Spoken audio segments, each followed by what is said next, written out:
Hello dear students, welcome to the online class on Indian Constitution.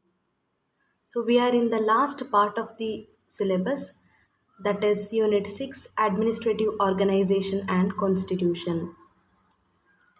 In this we are going to focus on the topic federalism. First let us know the meaning of federalism. Modern political systems of the world have been classified into two. So, modern political system of the world have been classified into two, that is, federal and unitary. They are based on the concentration of powers versus division of powers. ಅಂದರೆ ಈಗ ನಮ್ಮ ಆಧುನಿಕ ರಾಜಕೀಯ ವ್ಯವಸ್ಥೆಯನ್ನು ನಾವು ಕೇಂದ್ರ ಮತ್ತು ಅದರ ಘಟಕಗಳ ನಡುವಿನ ಅಧಿಕಾರ ವಿಭಜನೆಯ ಆಧಾರದಲ್ಲಿ ಸಂಯುಕ್ತ ಪದ್ಧತಿ ಫೆಡರಲ್ ಮತ್ತು ಏಕಾತ್ಮಕ ವ್ಯವಸ್ಥೆ ಯೂನಿಟರಿ ಎಂದು ವರ್ಗೀಕರಿಸಲಾಗಿದೆ. ನಾವು ಫಸ್ಟ್ ಯುನಿಟರಿಯನಿಸಮ್ ಅಥವಾ ಯುನಿಟರಿಯ ಮೀನಿಂಗನ್ನು ತಿಳ್ಕೊಳ್ಳುವ. ಯುನಿಟರಿಯನಿಸಮ್ implies the concentration of the strength of the state in the hands of one visible sovereign power. ಅಂದರೆ ಏಕಾತ್ಮಕ ವ್ಯವಸ್ಥೆಯಲ್ಲಿ ಸಾರ್ವಭೌಮ ಶಕ್ತಿಯ ಕೈಯಲ್ಲಿ ರಾಜ್ಯದ ಬಲ ಏಕಾಗ್ರತೆಯನ್ನು ಸೂಚಿಸುತ್ತದೆ. Whereas in federalism means the distribution of powers of the state among a number of units, each originating in and controlled by the constitution. Federalism ಎಂದರೆ ಸಂವಿಧಾನದಿಂದ ಹುಟ್ಟಿದ ಅನಿಯಂತ್ರಿಸಲ್ಪಡುವ ಹಲವಾರು ಘಟಕಗಳ ನಡುವೆ ರಾಜ್ಯದ ಅಧಿಕಾರಗಳ ವಿತರಣೆಯಾಗಿದೆ. ಇದನ್ನು ನಾವು ಫೆಡರಲಿಸಮ್ ಎಂದು ಕರೆಯುತ್ತೇವೆ. ಆ federal government is therefore a dual polity. So it is a dual polity where we can see the division of powers or distribution of powers between center and the regional level, that is state government. Dual polity in which the powers are distributed between the two governments. One is at the central, another one is regional, that are coordinated and autonomous in their allotted spheres. ಅಂದರೆ ನಾವು ಈ ಸರ್ಕಾರ ಈ ಸಂಯುಕ್ತ ರಾಷ್ಟ್ರ ತತ್ವವು ಕೇಂದ್ರದಲ್ಲಿ ಕೇಂದ್ರ ಸರ್ಕಾರ ಮತ್ತು ಪ್ರಾದೇಶಿಕ ಮಟ್ಟದಲ್ಲಿ ರಾಜ್ಯ ಸರ್ಕಾರ ಎಂಬ ದ್ವಿರಾಜಕೀಯ ವ್ಯವಸ್ಥೆಯನ್ನು ಪ್ರತಿಪಾದಿಸುತ್ತದೆ. ರಾಜ್ಯ ಸರ್ಕಾರಗಳು ಪರಮಾಧಿಕಾರ ಹೊಂದಿದ್ದು ಸಂವಿಧಾನದ ಆದೇಶಕ್ಕೆ ಅನುಗುಣವಾಗಿ ತಮ್ಮ ಕ್ಷೇತ್ರದಲ್ಲಿ ಆ ಅಧಿಕಾರವನ್ನು ಚಲಾಯಿಸುತ್ತವೆ. ಇನ್ನು ಕೇಂದ್ರ ಮತ್ತು ರಾಜ್ಯ ಸರ್ಕಾರಗಳೆರಡೂ ಸಂವಿಧಾನದ ಸೃಷ್ಟಿಗಳೇ ಆಗಿದ್ದು ಈ ಎರಡೂ ಸರ್ಕಾರಗಳು ಸಂವಿಧಾನದಿಂದಲೇ ಅಧಿಕಾರವನ್ನು ಪಡೆಯುತ್ತದೆ. See, it is a form of government wherein there is a compromise between the states which wish to come together in a union and at the same time wish to retain their identity and autonomy. So ಇದು ಸರ್ಕಾರದ ಒಂದು ರೂಪವಾಗಿದ್ದು ಇದರಲ್ಲಿ ಒಕ್ಕೂಟದಲ್ಲಿ ಒಟ್ಟಿಗೆ ಸೇರಲು ಬಯಸುವ ರಾಜ್ಯಗಳ ನಡುವೆ ಹೊಂದಾಣಿಕೆ ಇದ್ದು ಅದೇ ಸಮಯದಲ್ಲಿ ತಮ್ಮ ಗುರುತು ಮತ್ತು ಸ್ವಾಯತ್ತತೆಯನ್ನು ಉಳಿಸಿಕೊಳ್ಳಲು ಬಯಸುತ್ತಾರೆ. Now definitions on federalism. According to Garner, federal government, as contradistinguished from unitary government, is a system in which the totality of government power is divided and distributed by the national constitution or the organic act of parliament, creating it between central government and the governments of the individual states or the territorial subdivisions of which the federation is composed. Federal ಸರ್ಕಾರವು ಏಕೀಕೃತ ಸರ್ಕಾರದಿಂದ ವ್ಯತಿರಿಕ್ತವಾಗಿದೆ, ಏಕೆಂದರೆ ಇದರಲ್ಲಿ ಸರ್ಕಾರದ ಅಧಿಕಾರದ ಒಟ್ಟು ಮೊತ್ತವನ್ನು ರಾಷ್ಟ್ರೀಯ ಸಂವಿಧಾನ ಅಥವಾ ಸಂಸತ್ತಿನ ಕಾಯ್ದೆಯಿಂದ ಕೇಂದ್ರ ಸರ್ಕಾರ ಮತ್ತು ವೈಯಕ್ತಿಕ ರಾಜ್ಯಗಳ ಸರ್ಕಾರಗಳು ಅಥವಾ ಇತರ ಪ್ರಾದೇಶಿಕ ಉಪ ವಿಭಾಗಗಳ ನಡುವೆ ರಚಿಸಲಾಗಿದೆ. ಇದನ್ನು ಫೆಡರೇಷನ್ ಸಂಯೋಜಿಸಿದೆ. Next one, according to K C. Wheare, in a federal constitution, the powers of governments are divided between a government for the whole country and governments for parts of the country in such a way that each government is legally independent within its own sphere. Federal ಸಂವಿಧಾನದಲ್ಲಿ ಸರ್ಕಾರದ ಅಧಿಕಾರವನ್ನು ಇಡೀ ದೇಶಕ್ಕೆ ಒಂದು ಸರ್ಕಾರ ಮತ್ತು ದೇಶದ ಕೆಲವು ಭಾಗಗಳಿಗೆ ಸರಕಾರಗಳ ನಡುವೆ ಅಧಿಕಾರಗಳನ್ನು ವಿಂಗಡಿಸಲಾಗಿದೆ. ಪ್ರತಿಯೊಂದು ಸರಕಾರವು ತನ್ನದೇ ಆದ ವ್ಯಾಪ್ತಿಯಲ್ಲಿ ಕಾನೂನುಬದ್ಧವಾಗಿ ಸ್ವತಂತ್ರವಾಗಿರುತ್ತದೆ ಎಂಬುದನ್ನು KC ವೀರ್ ಅವರು ಹೇಳ್ತಾರೆ. The next one, why India is called a union and not a federation. See, the words union of states were deliberately used to describe our Indian political system because there are many reasons. The reasons are, the first one, the Federation of India was not the result of an agreement by the states to join in a federation. So, no state had the right to secede from it. To emphasize the indestructible nature of the system, the word union was preferred over the word federal. ಅಂದರೆ ಭಾರತದ ಸಂಯುಕ್ತ ಪದ್ಧತಿಯು ಭಾರತದ ಸಂಯುಕ್ತ ಪದ್ಧತಿಯು ರಾಜ್ಯಗಳ ಒಕ್ಕೂಟ ರಾಜ್ಯಗಳು ಒಕ್ಕೂಟ ಒಂದಕ್ಕೆ ಸೇರಲು ನಿರ್ಣಯಿಸಿದ ಒಪ್ಪಂದದಿಂದ ಏರ್ಪಟ್ಟಿದ್ದಲ್ಲ. ಹಾಗಾಗಿ ಯಾವುದೇ ರಾಜ್ಯಕ್ಕೆ ಒಕ್ಕೂಟದಿಂದ ಹೊರಬರಲು ಸಾಧ್ಯವಿಲ್ಲ. ಈ ವಿಶಿಷ್ಟ ಸ್ವರೂಪವನ್ನು ಪ್ರತಿಪಾದಿಸಲು ಸಂಯುಕ್ತ ಪದ್ಧತಿ ಎಂಬುದರ ಬದಲಾಗಿ ಒಕ್ಕೂಟ ಎಂಬ ಪದವನ್ನು ಬಳಸಲಾಗಿದೆ. Second one, the partition of India followed by widespread communal riots and murder of father of the nation Mahatma Gandhi showed the existence of disruptive forces within the state. So a strong center was created and the word federal was given up. ಭಾರತದ ವಿಭಜನೆಯಿಂದ ಕೋಮು ದೇಶದಾದ್ಯಂತ ವ್ಯಾಪಿಸಿ ರಾಷ್ಟ್ರಪಿತ ಮಹಾತ್ಮ ಗಾಂಧೀಜಿಯವರ ಕೊಲೆಗೂ ಕಾರಣವಾಯಿತು. ಇದರಿಂದ ರಾಜ್ಯಗಳ ಒಳಗೆ ವಿಭಜನಾ ಶಕ್ತಿಗಳು ಪ್ರಬಲವಾಗಿರುವುದು ವೇದ್ಯವಾಯಿತು. ಹಾಗಾಗಿ ಅವುಗಳನ್ನು ಹುಟ್ಟಡಗಿಸಲು ಏನು ಮಾಡಿದರೆ ರಾಜ್ಯಗಳ ಸ್ವಯಮಾಧಿಕಾರಕ್ಕಿಂತ ಬಲಿಷ್ಠ ಕೇಂದ್ರ ಸರ್ಕಾರದ ನಿರ್ಮಾಣಕ್ಕಾಗಿ ಸಂಯುಕ್ತ ಪದ್ಧತಿಯನ್ನು ಕೈಬಿಡಲಾಯಿತು. The third one, the Americans had to wage a civil war to make it clear that the federation cannot be destroyed. But the constitution makers of India felt that it is better to make it clear at the outset rather than to leave it speculation or dispute.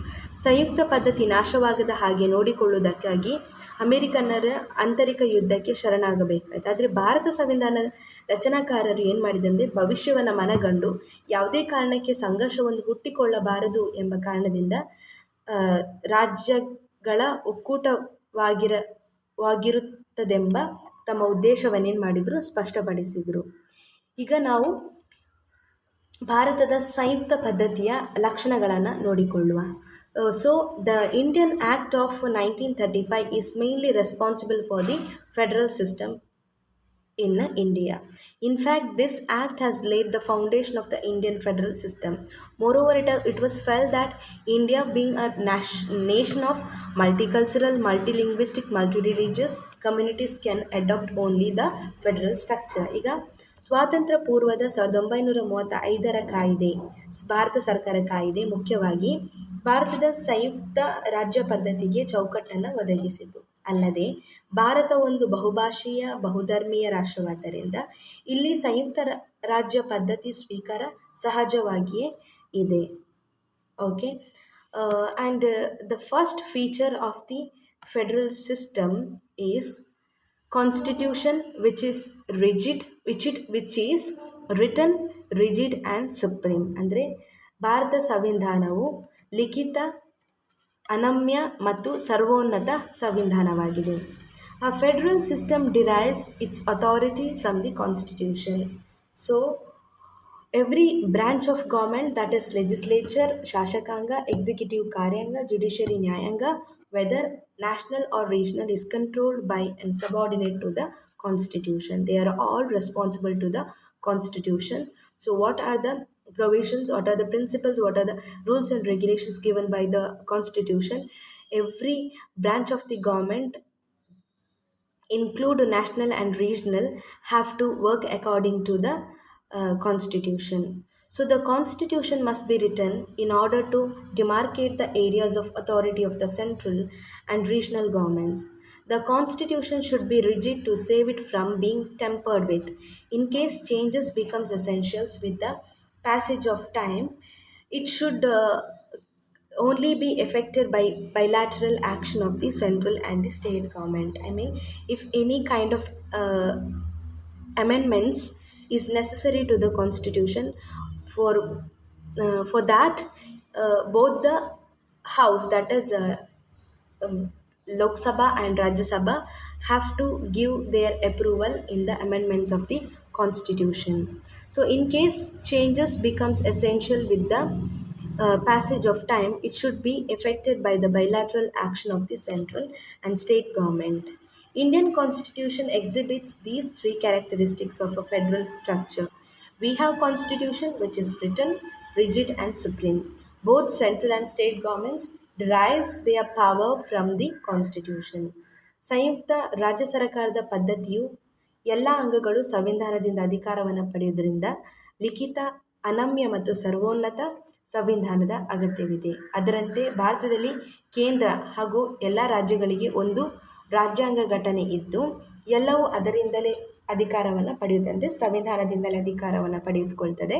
ಅದು ಸರ್ವೋನ್ನತ ಸ್ಥಾನವನ್ನು ಪಡೆದಿದ್ದು ಸರ್ಕಾರದ ಯಾವುದೇ ಸಂಸ್ಥೆ ಕೂಡ ತನ್ನ ಅಧಿಕಾರ ವ್ಯಾಪ್ತಿಯನ್ನು ಮೀರಿ ಕಾರ್ಯನಿರ್ವಹಿಸಲು ಅವಕಾಶವಿಲ್ಲ. ಸಂವಿಧಾನ ತಿದ್ದುಪಡಿ ಕಾನ್ಸ್ಟಿಟ್ಯೂಷನಲ್ ಅಮೆಂಡ್ಮೆಂಟ್ಸ್ ಕೂಡ ಕಠಿಣವಾಗಿದೆ. ಯಾಕೆಂದರೆ ನಾವು ಸ್ವೀಕರಿಸಿದ ಸಂಯುಕ್ತ ರಾಜ್ಯ ಪದ್ಧತಿಯ ಅವಕಾಶಗಳನ್ನು ತಿದ್ದುಪಡಿ ಮಾಡಲು ಕೇಂದ್ರ ಮತ್ತು ರಾಜ್ಯಗಳೆರಡರ ಒಪ್ಪಿಗೆಯು ಅಗತ್ಯವಾಗಿದೆ. The second feature is division and distribution of power. Federation involves division of authority between the central and the state governments. So this is the main feature of the federation, which involves division of authority between central and the state. So the demarcation of power is made by the constitution. Both central and state governments derive their authority from the constitution. As regards the division of powers, Indian constitution follows Australian model. Schedule 7th incorporates three lists: union list, state list and concurrent list. ಈಗ ಅಧಿಕಾರದ ವಿಭಜನೆಗೆ ಸಂಬಂಧಿಸಿದಂತೆ ಭಾರತ ಆಸ್ಟ್ರೇಲಿಯಾದ ಮಾದರಿಯನ್ನು ಅನುಸರಿಸುತ್ತದೆ. ಅಧಿಕಾರದ ವಿಭಜನೆ ಕೇಂದ್ರ ಮತ್ತು ರಾಜ್ಯಗಳೆರಡೂ ಸಹ ಸಂವಿಧಾನದಿಂದ ತಮ್ಮ ಅಧಿಕಾರವನ್ನು ಪಡೆದು ಕಾರ್ಯನಿರ್ವಹಿಸ್ತವೆ. ಇನ್ನು ಈ ಅಧಿಕಾರ ವಿಭಜನೆಗೆ ಸಂಬಂಧಿಸಿದಂತೆ ಭಾರತವು ಆಸ್ಟ್ರೇಲಿಯಾದ ಮಾದರಿಯನ್ನು ಅನುಸರಿಸುತ್ತವೆ. ಈಗ ಸಂವಿಧಾನದ 7ನೇ ಅನುಸೂಚಿಯಲ್ಲಿ ಅಧಿಕಾರವನ್ನು 3 ರೀತಿಯಲ್ಲಿ ವರ್ಗೀಕರಿಸಲಾಗಿದೆ. ಅದೊಂದು ಕೇಂದ್ರ ಪಟ್ಟಿ ಯೂನಿಯನ್ ಲಿಸ್ಟ್, ರಾಜ್ಯ ಪಟ್ಟಿ ಸ್ಟೇಟ್ ಲಿಸ್ಟ್, ಮೂರನೇದು ಕನ್ಕರೆಂಟ್ ಲಿಸ್ಟ್, ದಟ್ ಇಸ್ ಸಮವರ್ತಿ ಪಟ್ಟಿ. ಈಗ ಕೇಂದ್ರ ಪಟ್ಟಿ, the union list contains 99 subjects of national importance. State list contains 61 subjects. The concurrent list contains around 52 subjects. All the remaining powers which are not mentioned in the above three lists are to be exercised by the Union Parliament, and such powers are referred to as residuary powers. ಕೇಂದ್ರ ಪಟ್ಟಿಯಲ್ಲಿ ರಾಷ್ಟ್ರೀಯ ಪ್ರಾಮುಖ್ಯತೆ ಪಡೆದ 99 ವಿಷಯಗಳಿವೆ. ರಾಜ್ಯ ಪಟ್ಟಿಯಲ್ಲಿ 61, ಸಮವರ್ತಿ ಪಟ್ಟಿಯಲ್ಲಿ 52. ಇನ್ನು ಈ 3 ಪಟ್ಟಿಗಳಿಗೆ ಸೇರದ ಶೇಷಾಧಿಕಾರವನ್ನು ಕೇಂದ್ರ ಸರ್ಕಾರಕ್ಕೆ ನೀಡಲಾಗಿದೆ. Next feature is dual polity. Dual polity is about, the federal structure should have 2 levels of governments. One is at the central, another one is at the local level, that is state governments. In India, we have a federal structure with the existence of union government at the central and the state governments at the local level. That is why it is referred as dual polity. Third one, an independent judiciary. Federalism requires the existence of an independent judiciary to guard the provisions of the constitution. That means constitution is the supreme law of the land, which will protect our constitution and also the guardian of our fundamental rights. It has also got the responsibility to settle the